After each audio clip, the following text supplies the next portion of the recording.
ओम नमः शिवाय। सभी भक्तों को जय श्री राम। मैं आज आपको जो साधना बता रहा हूँ ये काल भैरव की है। जी हाँ, काल भैरव की एक ऐसी साधना, यदि आप इसका प्रयोग करते हैं, इसको सिद्ध करते हैं, इस मंत्र को आप जागृत कर लेते हैं तो भटुक भैरव काल भैरव आपके साथ रहेंगे। भटुक भैरव रूप में भी और काल भैरव रूप में भी सदैव आपके साथ रहेंगे। और काल भैरव भगवान शंकर का ही एक स्वरूप है जिसको बड़ा भयंकर स्वरूप बोला जाता है। और ये स्वरूप जिसके पास होता है, संसार की जितनी भी शक्तियां हैं सभी उस व्यक्ति के पास नतमस्तक होती हैं, क्योंकि काल भैरव एक ऐसी शक्ति है, भगवान शिव का एक ऐसा स्वरूप है, ऐसा स्वरूप है कि जिस व्यक्ति के पास, जिस भी साधक के पास यह स्वरूप रहता है वह त्रिकालदर्शी होने के साथ साथ दूसरों के बड़ी से बड़ी समस्या का समाधान भी मिनटों में कर देता है। इस साधना को करने के लिए आपको कोई ज्यादा अनुष्ठान करने की आवश्यकता नहीं है और ना ही कोई इतना लंबा चौड़ा तामझाम करने की आवश्यकता है। और ऐसा भी नहीं है कि इस साधना में यदि आपसे कोई त्रुटि हो जाती है, कोई गलती हो जाती है तो आपको बहुत बड़ी समस्या का समाधान करना पड़ सकता है, ऐसा भी नहीं है।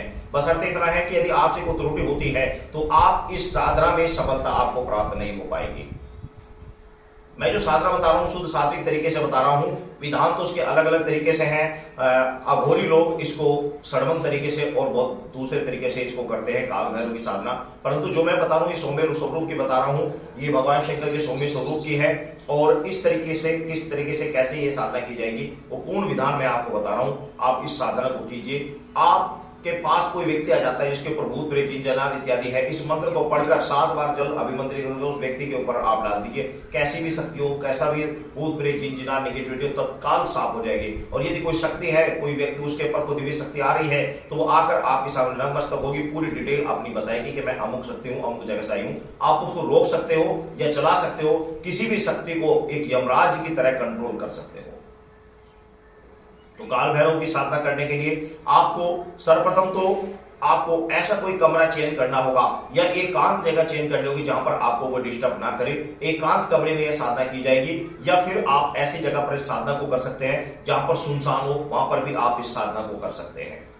इस साधना को करने के निमित्त आपको काल भैरव की एक फोटो प्रतिमा आपको लगा लेनी है। कोई फोटो आप इंटरनेट से निकलवा लीजिए या कोई प्रतिमा आपके पास है तो उसको स्थापित कर दीजिए। और उसको स्थापित करने के बाद आपने लाल वस्त्र पहनकर, आपने इस तरीके से लाल वस्त्र पहनकर लाल आसन के ऊपर बैठकर आपने पूर्व या पश्चिम की ओर मुख करके आपने रुद्राक्ष की माला से इस साधना को संपन्न करना है। यह साधना रात्रि 8 बजे के बाद की जाएगी। और इस साधना को करने के लिए आपको त्रयोदशी की रात्रि से साधना की जाएगी। महीने में 2 त्रयोदशी आती है तो त्रयोदशी की रात्रि में आप इस साधना को कर सकते हैं। या फिर भैरव अष्टमी आती है, उस रात्रि से भी आप इस साधना को कर सकते हैं।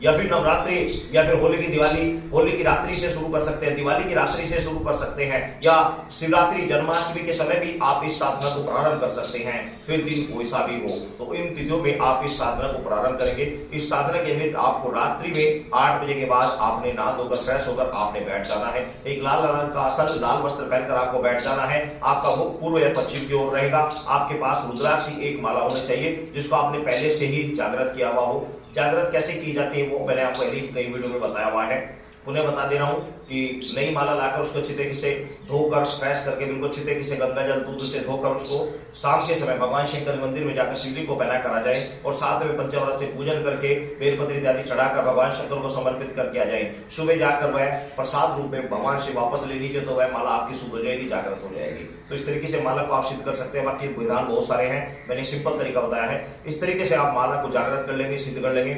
उसके बाद में आपने किसी भी शुभ दिन में आपने या फिर त्रयोदशी के दिन आपने अपने कोई पूजा स्थान या फिर अलग कमरा या फिर कुछ सुनसान जगह पर आपने चयन कर लेना है। वहां पर आपने काल भैरव की प्रतिमा स्थापित करके उनके सामने आपने भोग प्रसाद में 2 लड्डू आपने भोग प्रसाद में रख लेने हैं। साथ ही आपने थोड़ा सा अंग्रेजी शराब, देसी नहीं बिल्कुल, अंग्रेजी शराब का थोड़ा सा प्याले में थोड़ी सी अंग्रेजी शराब आपने वहां भोग में रख देनी है। और ये सब आपने सामान रखकर सुगंधित आपने अगरबत्ती इत्यादि या धूमबत्ती इत्यादि सुगंधित आपने जला लेनी है। और साथ में आपने तेल सरसों के तेल का दीपक आपने एक जला लेना है। उसके बाद में आपने सर्वप्रथम धरती माता को प्रणाम करना, आसन को प्रणाम करना, अपने गुरु को प्रणाम करना, जो भी आपके गुरु हैं उनको प्रणाम करना, गुरु नहीं है तो भगवान शंकर को प्रणाम करना, देवादिदेव महादेव ईश्वर को प्रणाम करना, उन्हीं के सानिध्य में रहकर साधना करना। और उसके बाद में आपने ये भगवान शंकर का आपने गुरु रूप में ध्यान करना है। यदि आपके गुरु नहीं है तो उसके बाद में आपने गणेश भगवान जी का ओम गण गणपति में, ओम गण गणपति में इस मंत्र के एक माला जाप कर लेनी है।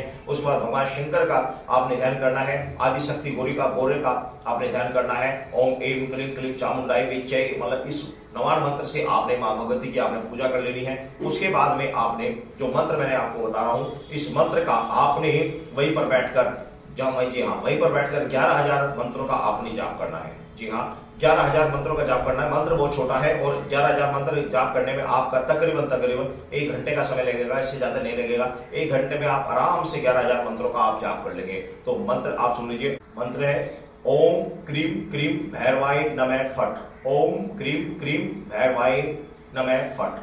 बस ये मंत्र है।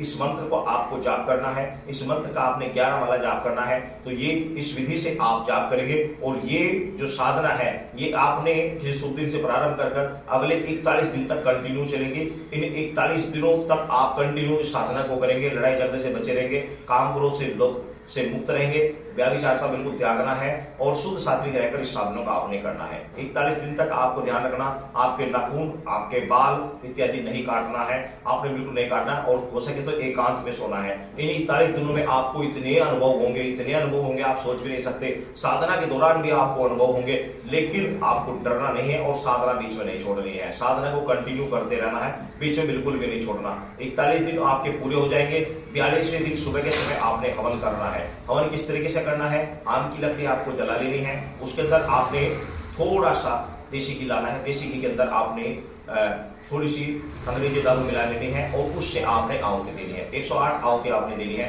तो ये साधना आपकी सफल हो जाएगी, मंत्र सिद्ध हो जाएगा। उसके बाद में आप इस मंत्र का कभी भी किसी भी समय कहीं पर जाते हुए आप इस मंत्र का जाप करके चले जाइए, वह कार्य आपका 100% सफल होगा। आप जिस भी कार्य में हाथ डालेंगे वह कार्य आपका सफल होगा। इस तरीके से साधना की जाती है। सदा विश्वास के साथ करें, सफलता अवश्य प्राप्त होगी। सब जय श्री